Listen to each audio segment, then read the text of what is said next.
कथा करवाने के लिए तैयार हो गए। भक्ति बहुत प्रसन्न, क्योंकि माँ तो माँ होती है। यदि किसी माँ के बच्चा परेशानी में हो तो माँ को भी उतना ही दुख होता है जितना उस बच्चे को परेशानी में दुख होता है। अब बहुत प्रसन्न कि मेरे दोनों पुत्र ज्ञान और वैराग्य ठीक हो जाएंगे, जो बूढ़े हो गए हैं कलयुग के प्रभाव से, वो अब ठीक हो जाएंगे। बहुत प्रसन्न है। नारद जी को बहुत बहुत धन्यवाद कर रही है कि आपने इतना कष्ट उठाकर मेरा मदद किया है। मैं बहुत प्रसन्न हूँ आपसे। आपका यह उपकार मैं कभी नहीं भूलूंगी। नारद जी ने कहा, उन्होंने कहा कि यदि तुम दुख में हो, यदि मैंने तुम्हारा मदद किया, क्यों? क्योंकि किसी की जब दुख में हो तो मदद करनी चाहिए, क्योंकि उन्होंने कथा से यह ज्ञान को प्राप्त किया था। नारद जी ने कहा, जैसे मैंने तुम्हारा मदद किया हूँ, उसी तरह तुम भी किसी की मदद करना। अब कहा गया है, जो भक्ति होती है उसके पास मुक्ति अवश्य होती है। नारद जी श्रीमद् भागवत कथा करवाने लगे। बहुत बड़े बड़े महात्मा आकर उस कथा को सुन रहे। बहुत भीड़ लग गई उस कथा को सुनने के लिए। सब कथा को बैठकर इतने आनंद से सुन रहे हैं। आप लोगों के जैसे कथा को ध्यान पूर्वक सुन रहे हैं। कथा में जितनी भी बातें उन्हें मिल रही है उसे लेते जा रहे हैं और कथा की आनंद को पहचान कर वो पूरी कथा को सुन रहे हैं। सभी कोई बहुत प्रसन्न है कि वाह, श्रीमद् भागवत कथा को आज हम लोग सुन रहे हैं। जो महात्मा कह रहे थे कि जब गीता की ध्वनि उन्हें नहीं जगा पाई, वो सारे महात्मा भी उस कथा को सुनकर बहुत आनंद प्राप्त कर रहे थे। श्रीमद् भागवत कथा जब चलने लगी और जब समाप्त हो गई तो श्रीमद् भागवत की कथा सुनकर ज्ञान और वैराग्य जाग गए। बोली श्रीमद् भागवत की वाह। श्रीमद् भागवत में इतनी शक्ति, जो गीता की ध्वनि और जितने भी पुराण होते हैं उनकी ध्वनि नहीं जगा पाई, लेकिन सर्वाधिक होगी। कारण नारद जी को जब श्रीमद् भागवत की उन्होंने कथा करवाया तो भक्ति अपने दोनों पुत्र ज्ञान और वैराग्य के साथ वहां पर आई और भगवान को याद करने लगी, हे प्रभु, मैं सोच रही थी कि कलयुग में किसी का सुख होने वाला नहीं है, लेकिन कलयुग केवल नाम आधारा, सुमरि सुमरि नत नर उतरहि भव पारा। कलयुग केवल नाम धारण, लेकिन भगवान ने इतने आसान बना दिया है कि बस आप लोग कथा सुनकर ही प्रभु के सबसे प्रिय भक्त बन सकते हैं। वो नारद जी, एक व्यक्ति, उसका कभी भी कोई संतान नहीं होती। अब नारद जी को उसने प्रसन्न किया कि नारद जी, मुझे कुछ ऐसा वरदान दीजिए जो मेरा पुत्र हो। नारद जी ने कहा कि ठीक है, तुम्हारे किस्मत में तुम संतान लिखाई नहीं है, लेकिन तुम इतने अच्छे राजा हो, इतना अच्छा कार्य करते हो, तो ठीक है, तुम्हारा एक पुत्र होगा, लेकिन 12 वर्ष में उसकी मृत्यु हो जाएगी। व्यक्ति तुम्हारी एक तो संतान ही नहीं हो रहा था, ऊपर से नारद जी से मांगा तो 12 वर्ष तक ही मेरा पुत्र रहेगा। सोचे पड़ गया बहुत दुख, लेकिन कहने लगा कोई बात नहीं, 12 ही वर्ष तक अपने पुत्र की जो भी मुझे प्रेम मिल जाएगी उतनी ही काफी है, क्योंकि जो नहीं है उससे अच्छा तो है कि कुछ दिनों तक है। कहा कि ठीक है, आप जितना ही दीजिएगा उतना ही में प्रसन्न रहेंगे, क्योंकि भगवान जो देते हैं, भगवान जो चाहते हैं वो हम कभी भी टाल नहीं सकते। वो जो चाहेंगे वही होगा।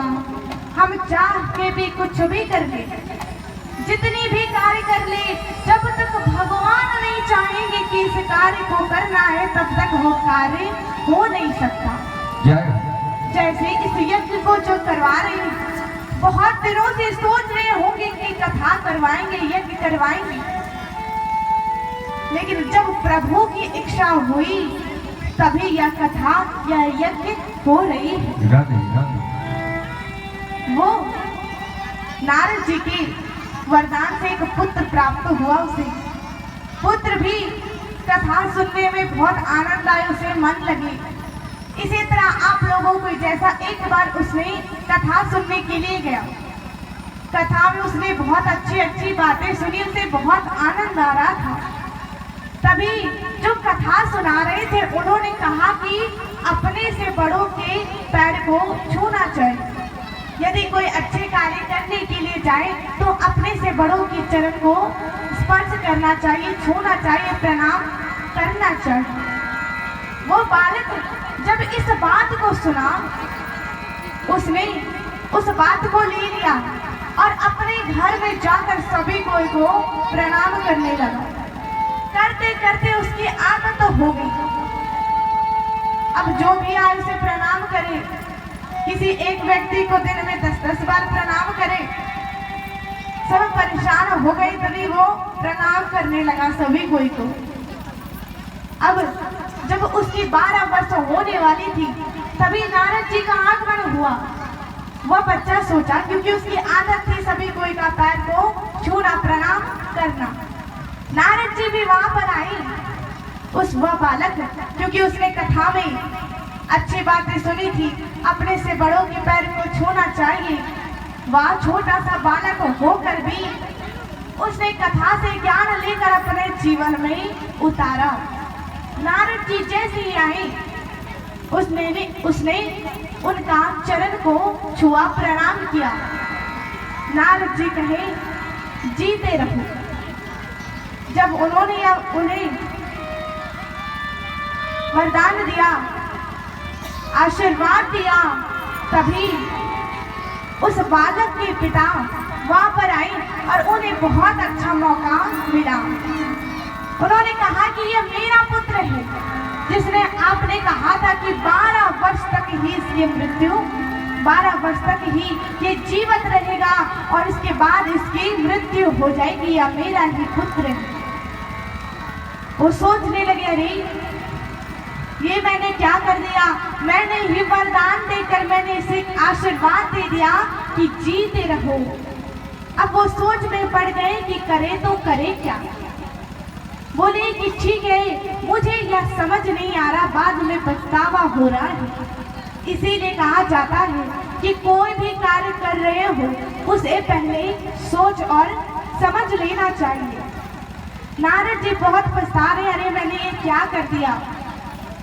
उस बालक को जीवित होते ही वैकुंठ लोक ले गए, अपने पिताजी के पास, ब्रह्मा जी के पास ले गए। अब उस बालक की आदत थी सभी को प्रणाम करना। जब देखा कि वहां पे ब्रह्मा जी बैठे हुए, और सोचा कि क्यों ना इन्हें भी जाकर प्रणाम किया जाए। वो नारद जी को प्रणाम पाकर जीते रहो आशीर्वाद तो पा लिया था। अब ब्रह्मा जी के पास भी जाकर उसने उनको प्रणाम किया। ब्रह्मा जी ने भी आशीर्वाद दे दिया, जुग जुग जियो। नारद जी ने कहा कि पिताजी, मैं तो थोड़ा सा फंसा था तो पूरा फंस गए। इस बालक को मृत्यु 12 वर्ष में लिखी हुई है, लेकिन मैंने इसे आशीर्वाद दे दिया जीते रहो, और आपने तो दे दिया जुग जुग जियो। ये आशीर्वाद आपने दे दिया है और इसकी मृत्यु होने वाली है। ब्रह्मा जी सोच में पड़ गए, अरे करे तो करे क्या। उन्हें भी पछतावा हो रहा है। आप लोग ध्यान पूर्वक सुने, एक कथा से मिली हुई बात, जिसके कारण उस बच्चे को जीवित होते ही वो ऊपर गया और ब्रह्मा जी और नारद जी को मिला। उस बालक ने वैसा क्यों पाया? क्योंकि उसने अपने से बड़ों के चरण को छुआ था, प्रणाम किया था, जो आशीर्वाद उसे प्राप्त हुई थी। इसी कारण ब्रह्मा जी भी सोचने लगे कि अब करे तो करे क्या। भगवान के ऐसे ऐसे भक्त जो कथा में सारी बातें सुनकर उसका उपयोग करके प्रभु की इच्छा है, प्रभु के कारण ही यह सारे कार्य होती है। भगवान का एक भक्त भगवान के पास जाकर कहता है, हे प्रभु, आप मेरा 50,000 का काम करवा दीजिए, हम आपको 5 रुपए चढ़ाएंगे। और बोलने लगा कि पहले तो नहीं चढ़ाएंगे, यदि आप मेरा यह कार्य संपन्न हुआ तो चढ़ाएंगे, वरना 5 रुपया झूठ में बर्बाद चला जाएगा। प्रभु की इच्छा से उसकी बात पूरी हुई। 50,000 का उसका जो कार्य था उससे ज्यादा ही हो गया। अब भगवान के पास आकर बोला, प्रभु आप बहुत कृपालु, आपने मुझे आशीर्वाद देकर मेरा बहुत सारे पैसों का काम हो गया। अब मैंने कहा था कि 5 रुपए मैं आपको चढ़ाऊंगा। एक रेखा खींची अपने और भगवान के बीच में और कहा कि मैं अपनी पूरी आमदनी आपको चढ़ाऊंगा, लेकिन मैं पैसा फेंकूंगा। आपके तरफ चल गया तो आप रख लीजिएगा, मेरे तरफ रह गया तो मैं रख लूंगा। फेंके भी वही। अब उसने ऐसा फेंका जो भगवान की तरफ 2 दिन सिक्का गया होगा, बाकी सब उसी की तरफ। भगवान और बोलने लगा, प्रभु इतने दयालु हैं आप, आपने बस इतना ही रखा और मुझे सारा दे दिया, कोई बात नहीं। उसने जो पैसा उसकी तरफ आ गया था उसे लेकर वो जाने लगा। तभी पीछे से एक और प्रभु का भक्त उसने कहा कि भगवान, मैं आपके और अपने बीच में ये रेखा खींचकर भेदभाव करना नहीं चाहता। आप ऊपर में रहते हैं ना, मैं अपने सारे पैसे को ऊपर फेंकूंगा। यदि ऊपर रह गया तो आप रख लीजिएगा, नीचे आ जाएगा तो मैं रख लूंगा। अब ऊपर तो रहने वाला है नहीं, सारे पैसा उसका नीचे आ गया। कहा, बहुत कृपालु, आपने एक भी पैसा नहीं रखा, सभी मुझे दे दिया, कोई बात नहीं।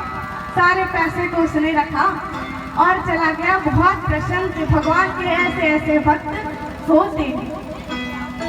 अब ब्रह्मा जी सोचने लगे कि करे तो करे क्या। तभी विष्णु भगवान के पास भी गए। विष्णु भगवान को भी उसने प्रणाम किया, उन्होंने भी आशीर्वाद दिया। अब सोचने लगे कि ये तो बहुत परेशानी में आ गए हैं। 12 वर्ष की इसकी जीवन है और आशीर्वाद पाकर यह अब करे तो करे क्या। तभी सरस्वती मैया ने उन्हें बुद्धि दी कि जो 12 वर्ष है उस 12 के बगल में 0 बैठा दिया जाए, तो 120 साल की उसकी जीवन मिल गई। उसे 120 साल की जीवन का वरदान मिल गया। ऐसी प्रभु की इच्छा, वो जो चाहेंगे वही कार्य होगा। हम जो चाहेंगे वो कभी नहीं। राजा बहुत प्रसन्न कि अब मेरा पुत्र 120 साल जिएगा। ये सारी चीजें उसे क्यों मिली और कहां से मिली? ये सारी जितनी भी उसकी जीवन की 120 साल मिली है वो बस कथा से मिली। इसीलिए कथा को सुननी चाहिए। आइए हम सब भगवान का नाम सुने राजा भैया से।